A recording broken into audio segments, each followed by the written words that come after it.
Russian talks about Russian scenes and heated rivalry, and it's part 3.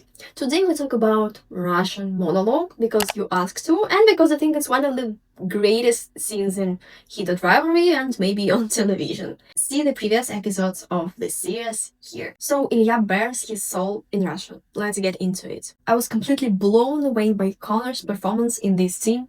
Also language skills, intonations, emotion is just excellent. And before we actually deep dive into discussing this monologue line by line, I want to discuss why this scene is actually in Russian. I saw at least 3 reasons for that. Number 1, this is actually the last scene that is spoken in Russian. And for me, it's actually the closure of the whole storyline of Ilya's family of origin. This whole storyline was in Russian. We close it with quiet, long, and intense Russian scene. Secondly, I think that Russian is also a language of Ilya's thoughts, and this is the moment of the series when we kind of have an opportunity to listen to his thoughts without being judged. So Shane couldn't understand any single word, and he wouldn't judge, of course, but even if he would, he could not understand any single word that we hear in this scene. Ilya has been thinking for a very, very long time, maybe since he was a kid. The reason number 3 for me is that Shane offers a safe space for Ilya, and it's not a physical space, it's actually a language. With this gesture, we actually see some progression, some development in their relationship as well. If we talk technically, of course, the person who has lived in the US for 8 years, I think would speak almost perfect English and could translate all his thoughts from Russian into English. But that's details. That's not what creators, I think, intended when they chose Russian for this scene. And if you like discussing TV series and TV characters and why they hit us harder than they should, don't forget to follow. This is exactly what we are doing here. So, okay, let's break down the monologue. So what can I actually say about the translation and about the subtitles? I saw the HBO translation. It's good in general, but the only big thing that I did not like was that they put a lot of F words in Ilya's speech. And that's not correct. He doesn't swear in this particular scene because the mood of the scene is totally different. And I will use my translation. How would I translate it from Russian into English? If we talk about the language of this scene, the language structures that we used are actually Russian, not English, which is amazing. How I could understand this, because the order of the words in a sentence can be a bit random, but it influenced the meaning of the sentence. And they used really, really good translation, and Connor mastered it perfectly because intonation also has a lot of impact on the meaning and on the mood of the sentence. So let's get into the monologue itself. I will never come back here. I hate it all here. First heard this line, I thought actually it's not about Russia. It's more about his family. It's more about his circle. I thought about actually deep diving whether I think Ilya hates Russia or not. Let me know what you think about this topic for my next video. But I think it's about his family in the first place.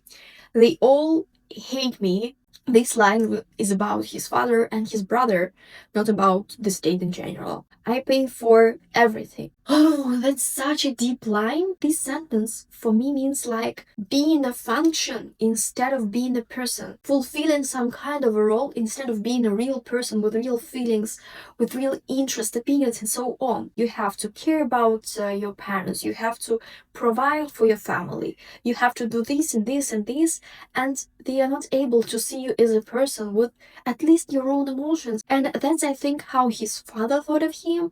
That's how his brother thinks of him. And they use them for their own reasons, for their own purposes. And I don't mean like they use him for money. Yeah, that's obvious, right? But sometimes also people, especially in like older generation in Russia, I had to face it myself, they also can use other people, their kids, to manage their emotions and manage their feelings. They need someone to help them regulate their emotions. And it goes from clothes to food. And that's so interesting how he gets on this level of everyday problems. What I also saw with many people and also in my family, that sometimes people who are also not that good with their emotions, with their feelings. They try to stay on that level of everyday problems because they are not ready to be vulnerable, to talk about emotions, feelings, and that's why they prefer to stay on that level of everyday problems. And actually, for a person like Ilya, who seeks connection, who seeks validation, support, and care from his family, this is extremely exhausting when the only thing that these people care about is food and clothes. And they don't ask him how he feels or how things are going on in his life. Even if they talk about him, they talk about haircut, they talk about a tuxedo, but it's never about how he actually feels. It doesn't mean that this person is bad, but people around such people also struggle if they seek connection, comfort, and care. His father should be buried with his parents, and it's a tradition. Some people prefer to be buried with their partners, some with their parents. I think also here we could say that it speaks about Grigory's relationship with his wife, that he wants to be buried with his parents, and there is also some hierarchy here we can see in that even after his death. But sometimes it's also more about technical thing. There's also a business in Russia to buy a place in the cemetery. Sometimes it's really, really expensive, especially in Moscow. And people may not have another option but to be buried with their parents because they have some space in the grave. Throughout this whole part of the monologue, he never says an F word, and it influenced the mood. If you think that he swears in every single thing, sentence, his speech wasn't rude at all. Больше, больше, больше, which means more, more, and more. For a very long time, Ilya tried to fill a bucket with a hole, and this bucket with a hole was his family. And it was never enough. He could give him all his money, all his energy, all his care, all his apartments, everything he has. But it was never enough for them. And not because they are so greedy. No, because there's something with those people that Ilya cannot fix. You cannot fix another person, and it drains him a lot because he actually gave everything to them. It's never going to be enough. The needs they have are completely different and are not fixable by money or anything that Ilya has. And I feel empty. I think, like every one of us, he expected that his family should support him. But instead of this, he repeatedly encountered that was not the case. And that gap between should be and what is actually happening is really draining. I feel this emptiness in his voice, and I think he actually lived with this emptiness for a very long time. On the one hand, you have your family, you have your brother, father, you can call them, they are available to you. But on the other hand, you cannot talk about how you feel, about what you care about. You cannot be open with them. To some extent, we can say that actually Ilya lost his family long before Gregory's death. The point of this monologue was when he realized, I could not invest more money, more time, more energy, more effort into this family. I have to stop and I have to make a choice what I'm going to be doing with my life. And grief did not start when his father died. I think it's almost ended there, or at least that was a milestone for him. We again come back to Ilya's internal conflict and all his mixed feelings. That on the one hand, he accepts that he cannot invest more money, energy, effort, anything into this family, into these people. They hate him. But at the same time, he regrets that he could not take care of his dying father.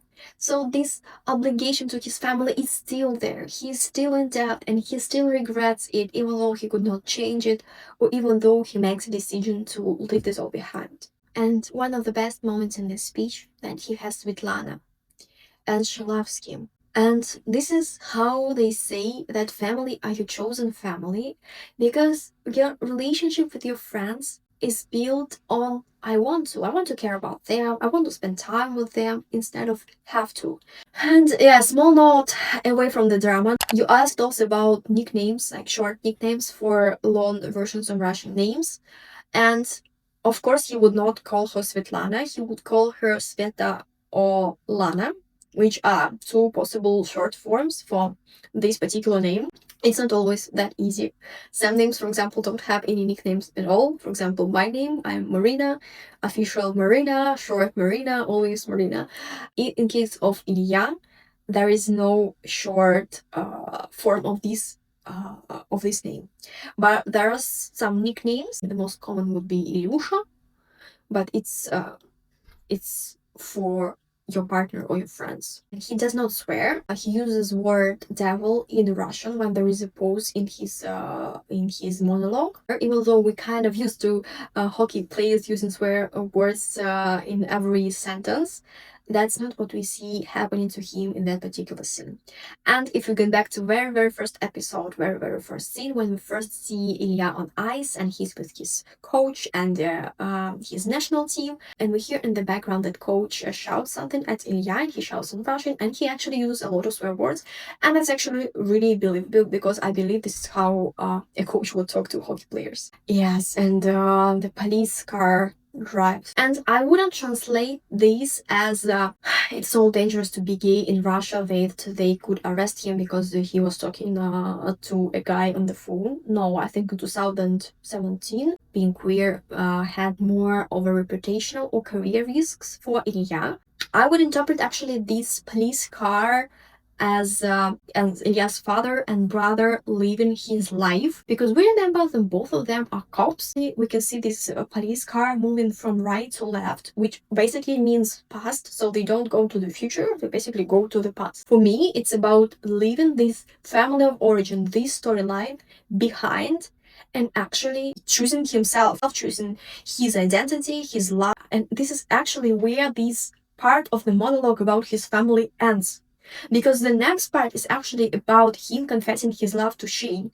And this is the moment when we actually see his choice. And then we get to the confession of love, and it's just perfect. It's not simple I love you, and we know that in episode 6, sorry for spoilers, he says I love you to Shane, but it's shorter. He says again his thoughts, and his thoughts are longer and more complicated than the short I love you. Not like I love you, all I want is you, and I love you so much I don't know what to do with it. Ilya is so overwhelmed with his love to Shane that he cannot even process it. He never had so much love to anyone in his life. And of course we can talk about that Shane could have googled how to say I love you in Russian, but I think that the fact that he did not know was Shane being Shane, also to add some drama to us viewers. And let me know what you think Shane could understand from this whole monologue. My guess is actually that he could understand only one word: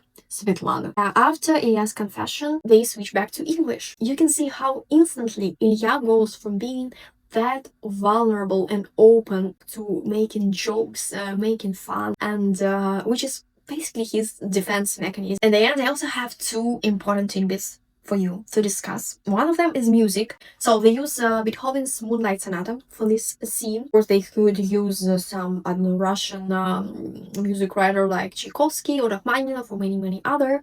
But I actually think that Moonlight Sonata is a perfect choice for this piece, because this music actually supported the whole mood of the scene, which was changing.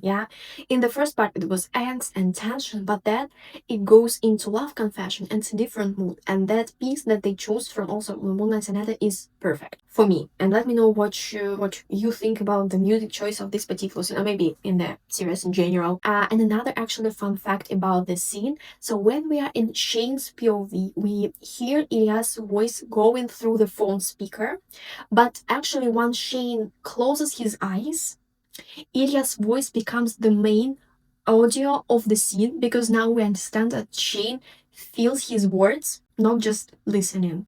And this is an insane sound design tip for me. That was Russian monologue from Heated Rivalry. Thank you for watching this video. I appreciate it so much. Don't forget to follow my channel, because I'm definitely going to be posting more about Heated Rivalry. And you got me so many great ideas under my last videos, so stay tuned.